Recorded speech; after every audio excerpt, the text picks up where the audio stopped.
Hi, it's Jared here. Today, we're at the Grand Baoen Temple Heritage and Scenic Area.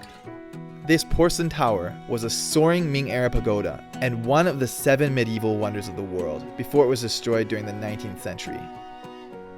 It was originally built in 1412 and took 17 years to complete.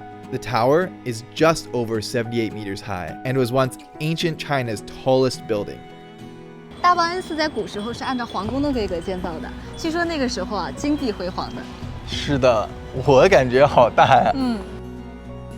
Today, the 9-story porcelain tower has been restored to its full glory, along with an ultra-modern museum that tells the landmark's history.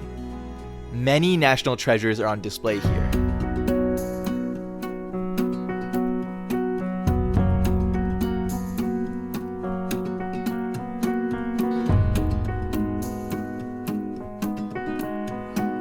The porcelain tower is just another of Nanjing's remarkable experiences, blending the city's rich history with modern Chinese style and design.